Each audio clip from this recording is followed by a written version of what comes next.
हमारा पाप होता है, पुण्य कर्म भी बनते हैं। ऐसे ही हमारा ये सर्कल चल रहा है। अब कहती हैं ये सारा जो भी दृष्टा की दृष्टि में है, ये सारा कुछ जितना भी देख रहे हैं, चर अचर जड़ चेतन जितना भी है, ये किसकी दृष्टि में? दृष्टा की दृष्टि में है। और दृष्टा अपने आप को क्या मान रहा है? ये सिर वाला, पैर वाला, ये सारी कर्म इंद्रियों से देख रहा है अपने आप को। और ये कर्म इंद्रियों से फिर अपने आप पे इसने आरोपित कर दिया कि मैं कर रहा हूँ, मैं खा रहा हूँ। अब जब इसने अपनी मैं में कर्तापन ले आया, कर्तापन लेकर बैठ गया, तो अपने आप को इसने शरीर वाला माना और पाप और पुण्य इसके बनते गए। नहीं तो कोई कारण तो नहीं है ना पाप और पुण्य। देखो करने वाले अलग, जो भी कर्म हो रहा है अलग हो रहा है। ये हाथ पैर आँख नाक इसी से हो रहा है। अब जब ये है दूसरा, तो दूसरे का मेरे को क्या मतलब कि उसका पाप लगे पुण्य लगे? चाहे अच्छा भी कर रहे हैं तो भी मेरा नहीं है, बुरा कर रही हैं तो भी मेरा नहीं है। पर हम यहाँ पे ये अपनी मान के बैठ गए, तो अपने का ही सुख दुख होता है, अपने का ही पाप पुण्य लगता है। हाथ पाँव से अलग करके अपने को देखें जरा, थोड़ा हम पीछे हटें, अब जरा शांत बैठें, अपने को दृढ़ मात्र अनुभव करें। अब दृढ़ मात्र मतलब दृष्टा साक्षी, वो अनुभव करें।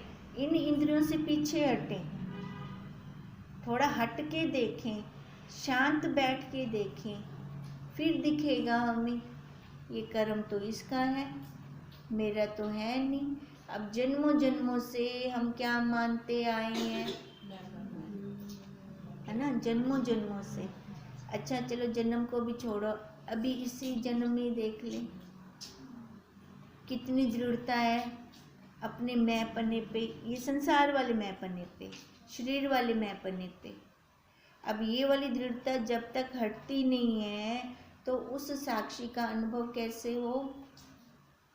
हाथ पाँव से किया हुआ कर्म हमको लगता ही नहीं है। ध्यान दें, हाथ ने किया कर्म, पाँव चल के गए। जैसे उसने एक प्रश्न किया था ना एक जिज्ञासु ने, है ना, खाली आम को देखा, पाँव चलकर गए, हाथ ने तोड़ा, है ना, और क्या होता है जीभ ने स्वाद लिया। अब बताओ जिन्होंने कर्म किया उसको तो कुछ हुआ नहीं, डंडा पीठ ने खाया, मुँह ने तो कुछ कितना ही कहनी, मुँह को पिया डंडा। बोला उन्हें आके थोड़ा तो पिछों चल, पिछों देख, खाली ब्याह ध्यान दे कि कहाँ से गई थी वासना, आंखों से। फिर रोई कौन? आंख ही रोई, जहाँ से गई थी वासना वहीं पे आके खत्म हुई।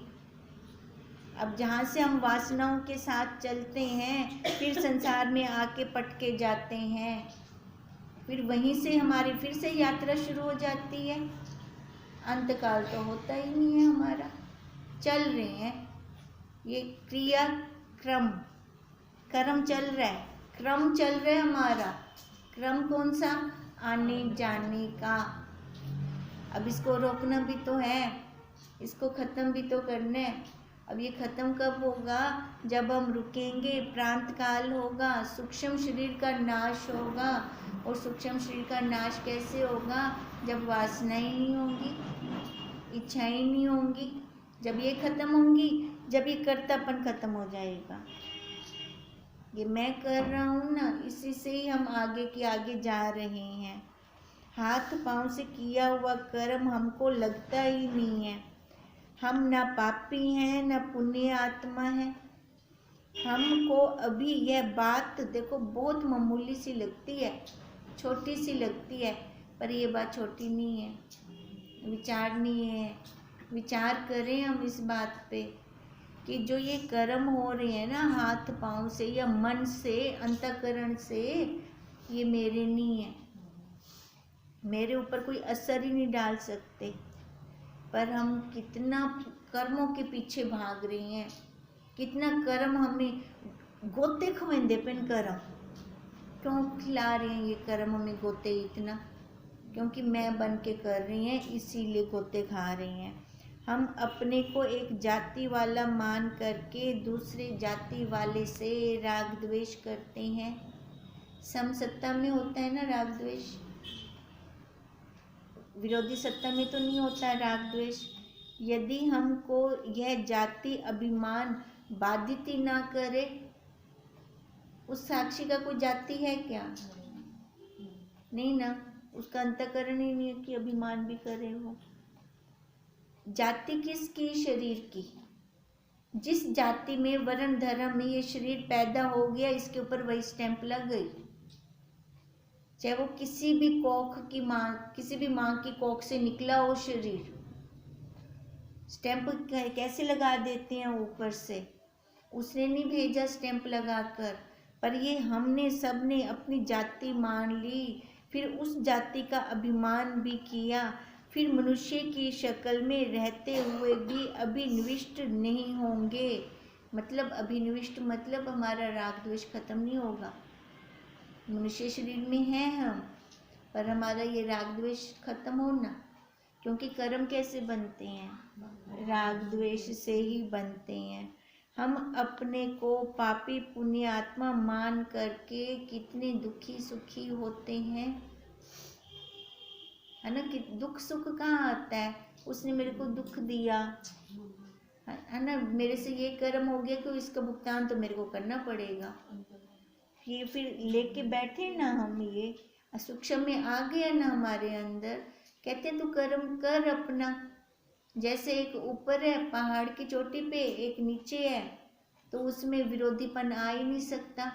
मन चंचल है तो देख ले, तो उसको अपना क्यों मान रहा है? अब डाकू डाका डाल रहा है तो तू देख ले, जो डाका डालेगा उसी को तो सजा होगी। तूने तो कुछ किया ही नहीं, खाली मानना है, खाली मानना है। ये कितना आसान है। कर्म वहीं खत्म। मैं तो कुछ किता ही क्या नहीं, करन वाले ने किता है, मैं तो देख दा पिया, मैं तो कुछ किता ही क्या नहीं। देखो खाली मानना ही नहीं जा रहा हमसे, खाली मानना है हमें, मैं ब्रह्म हूँ, मैं साक्षी हूँ। खाली इसी पे दृढ़ता आ जाए हमारी। हमारा ये जो जन्म का चक्कर चल रहा है ना, जन्म मरण का, ये यहीं पे खत्म हो जाएगा। इसलिए कि हमने अपने को कर्म इंद्रियों वाला मान रखा है, इसलिए हमारा ये चक्कर खत्म नहीं हो रहा। खाली मानना है हमें। हाथ से किया गया कर्म, पैर से किया गया कर्म, जीभ से किया गया कर्म, मूत्र इंद्रिय से किया गया कर्म, इन इंद्रियों वाला अपने को जान मान करके हम कैसे बैठे, बनकर बैठ गए। अब जो इस आकार का नाम रखा गया, इस नाम की कितनी हमें दृढ़ता हो गई। सोते हुए भी बाहर से कोई आवाज लगा देना और मेरे को सटदा पे आई, है ना, कितनी दृढ़ता है।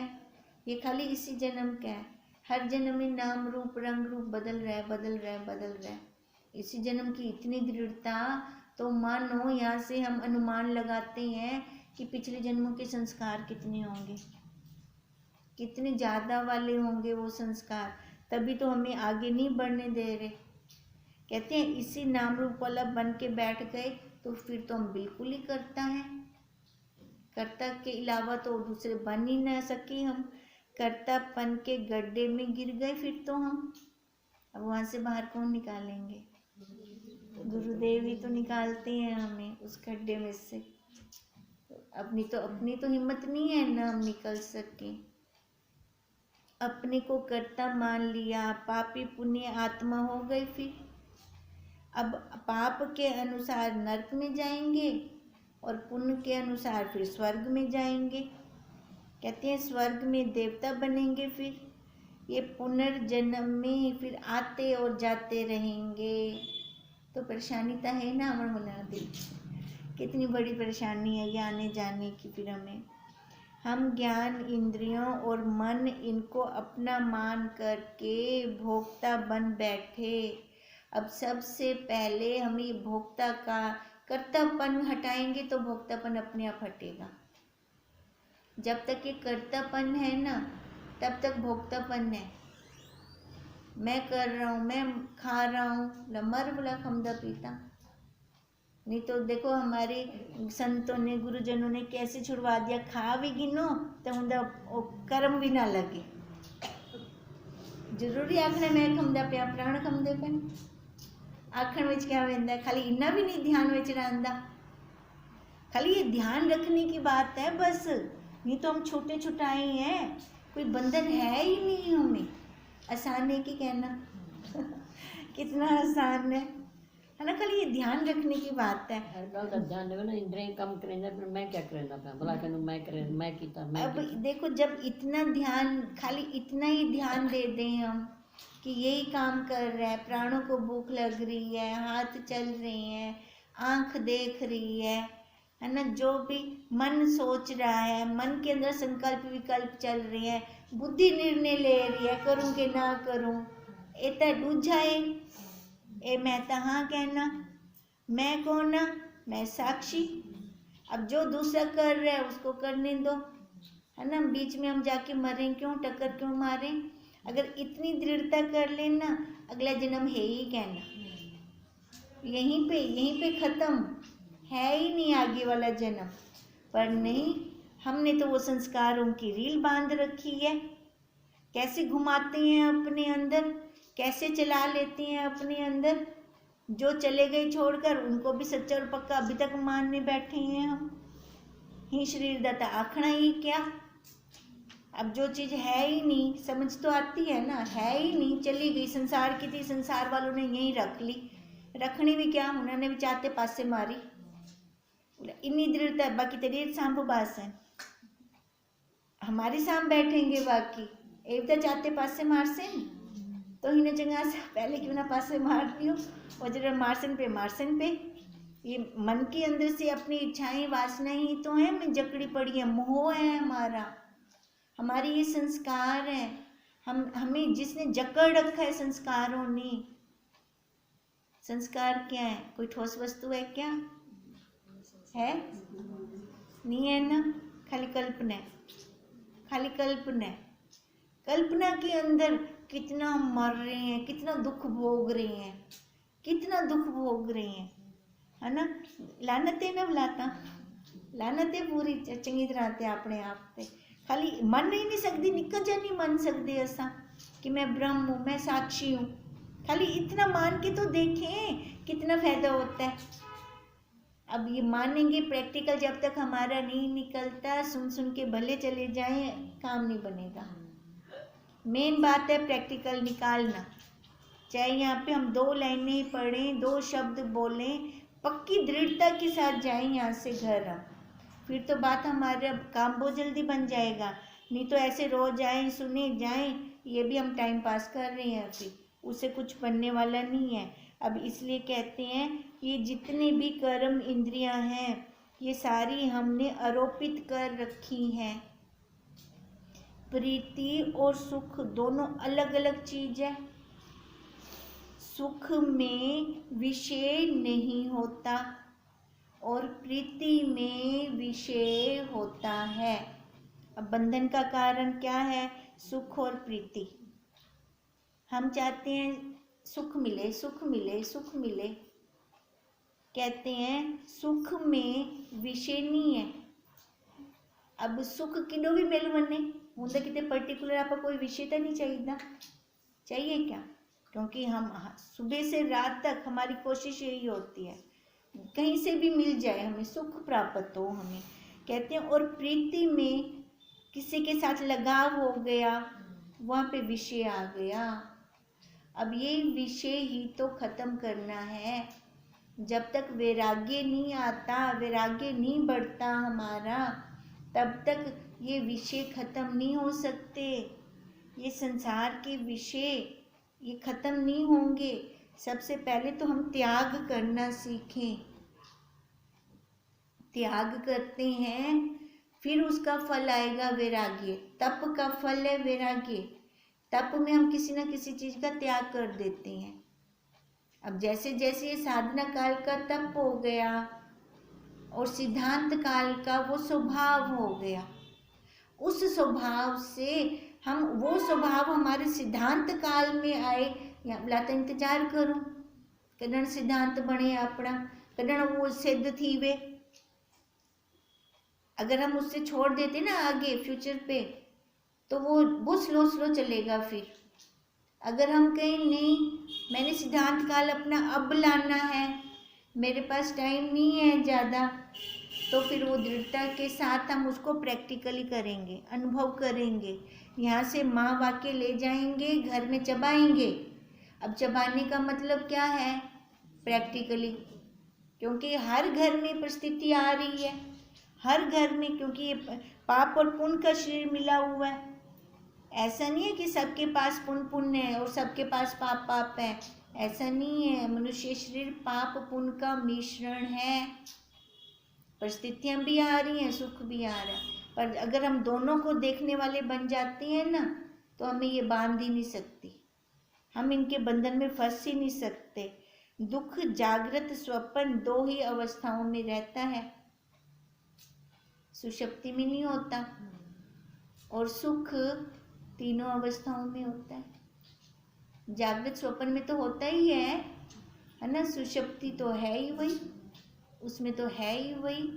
कहते हैं इसलिए सुख सुषुप्ति में भी रहता है। सुख क्यों रहता है? क्योंकि वो आत्मा का स्वरूप है।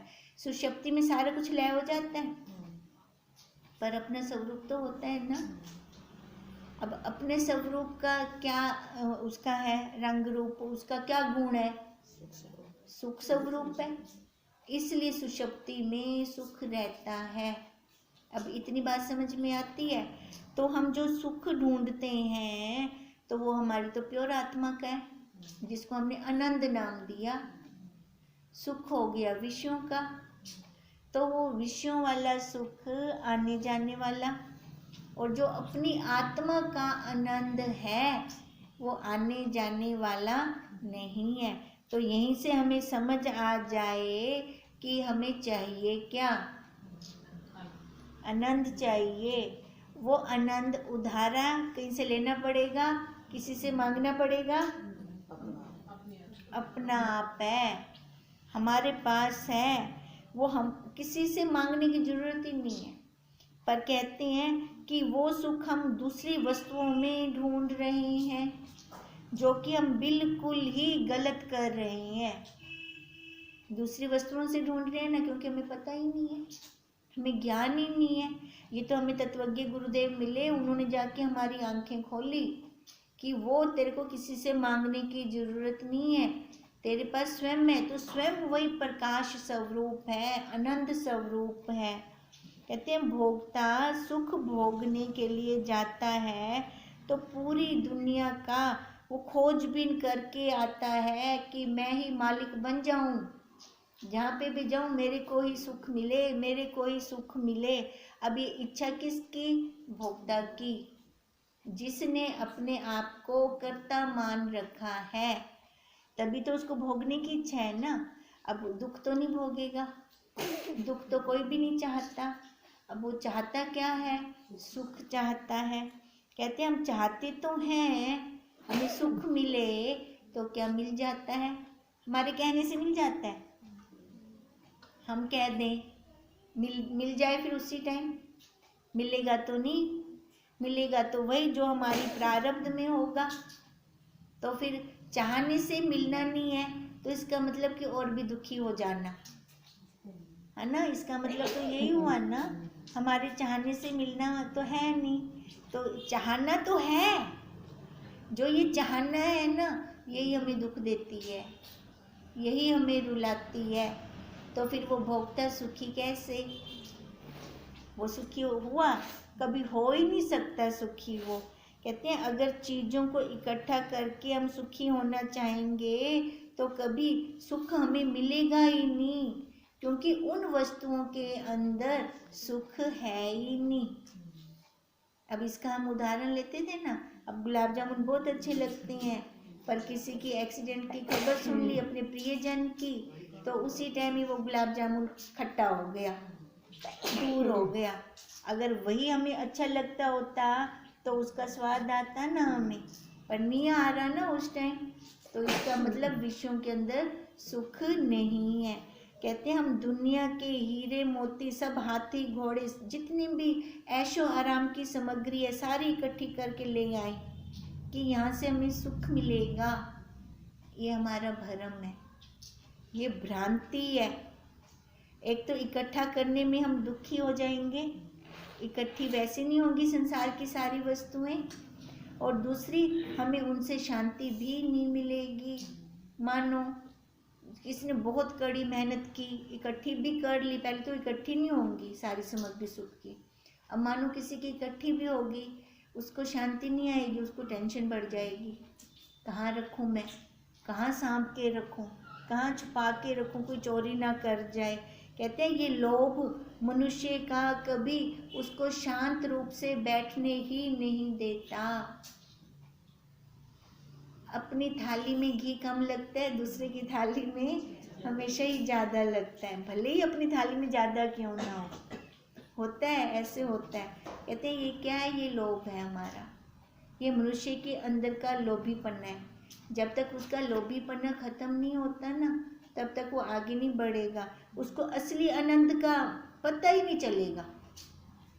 हम अपनी कामना पूर्ति करके कभी भी सुखी नहीं हो सकते, कभी सुखी हो ही नहीं सकते।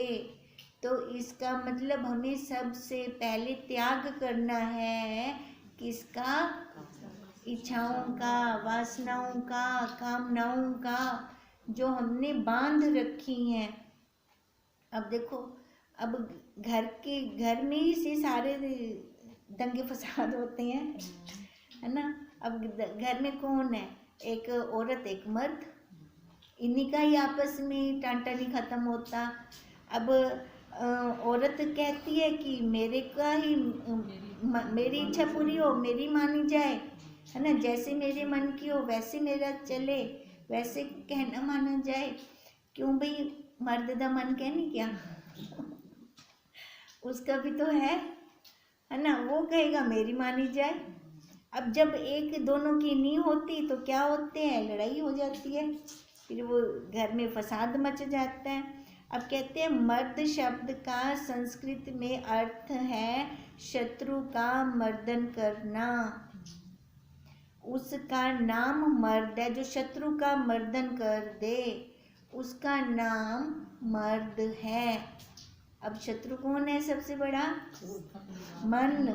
हमारा मन शत्रु है सबसे बड़ा। अब जो ये अपने शत्रु का मर्दन कर देता है, चाहे वो स्त्री शरीर में क्यों ना हो, वही मर्द है। क्योंकि मन के पीछे तो हम भाग रहे हैं ना। जैसे मन के अंदर वासनाएं आती हैं, इच्छाएं आती हैं, उनकी पूर्ति करने के लिए कई बार तो हम ऊपर से लेप भी बहुत अच्छे लगा लेते हैं। होती अपनी मन की इच्छाएं वासनाएं हैं, पर लेप हम दूसरों के लगा के चलते हैं।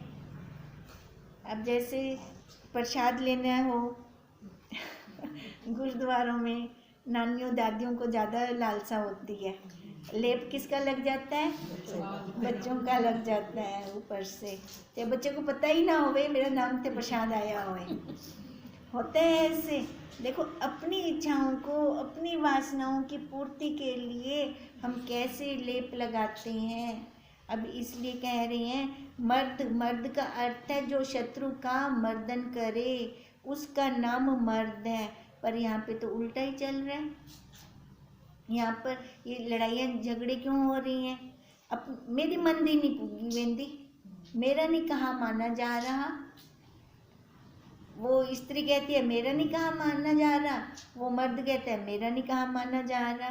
कहते हैं इसलिए तो ये वाम भाव जिसके अंदर हमेशा रहता है, वाम भाव मतलब उल्टा पक्ष, उल्टा हो गया ना, एक दूसरे से उलट हो गए, तो वहाँ पर फिर लड़ाई ही तो होगी, झगड़ा ही तो होगा, फसाद ही तो होगा।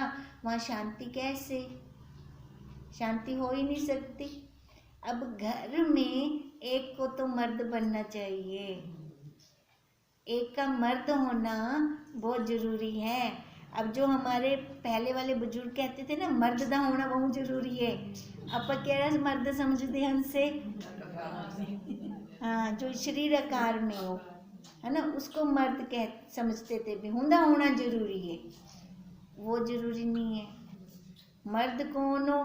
जिसने अपने मन का मर्दन कर दिया हो, अपने शत्रु का मर्दन कर दिया हो, ऐसे मर्द का होना जरूरी है। उस घर में शांति होती है। उल्टा पहले ना स्त्रियां होती थी मर्द, उसका मतलब उन्होंने अपना मन तो मारा हुआ होता था वैसे, पर वो समझते नहीं थे ना। हाँ, स्त्रियों को कितना नीच दृष्टि से देखा जाता था, उनको तो अधिकार भी नहीं देते थे ये शास्त्र पढ़ने के। हर एक तो अब यहाँ पे देखो गुरुदेव ने कैसे निखेड़ा कर दिया, मर्द किसको बना दिया, उसमें शरीर का तो है ही नहीं, आकार का तो कोई मतलब ही नहीं है। मर्द वही जिसने अपने मन का मर्दन कर दिया हो। अब इसलिए कहते हैं एक घर में होना बहुत जरूरी है, नहीं तो हर एक की ना, अब जेंट्स लोगों का क्या होता है, स्त्री तो पैर की जूती है, इसको हम जैसे चाहें वैसे चले, क्यों भी उसके मन की इच्छा नहीं है, आपकी भी है तो उसकी भी है, तो दोनों को समान में चलना चाहिए। इसलिए तो दोनों को पहिए बोला गया। एक ही घर में दोनों अगर सही चलेंगे तभी बैलेंस बना रहेगा घर का, नहीं तो नहीं बन सकता। अब इसलिए तो वो कह रही हैं, अच्छा दूसरे के मन मिला के कहें तो दोनों की उम्र बराबर रहेगी। अगर एक दूसरे के साथ मिलके चलते हैं ना, देखो अब एक दूसरे की रिस्पेक्ट होती है घर पर, तो उसमें क्या होता है, दोनों शांत रहेंगे, शांत रहेंगे तो लड़ाइयाँ नहीं होंगी। अब शांत मन से उनका मन विक्षिप्त नहीं होगा, विक्षिप्त नहीं होगा तो दोनों की उम्र बढ़ती है। उम्र बढ़ने का एक ये भी राज है, जहाँ क्लेश होता है ना वहाँ पे उम्र कम हो जाती है। किसी ना किसी जो हमेशा घुटता रहेगा, मरता रहेगा, क्योंकि ज्ञान तो है नहीं। अगर ज्ञान है तो वो उठ जाएगा, ज्ञान से समझ जाएगा। क्योंकि वो अगर पत्नी बनता है, आकार पे बैठा ना, इसका मतलब पत्नी बना या पति बना, अगर दोनों में से किसी एक को भी समझ जाए, एक भी तत्वज्ञ गुरुदेव के शिष्य हैं, तो वहाँ पे जिंदगी आसानी से निकल जाती है। कर्म भोग कर रही हैं, पूरा प्रारब्ध को भोग रही हैं।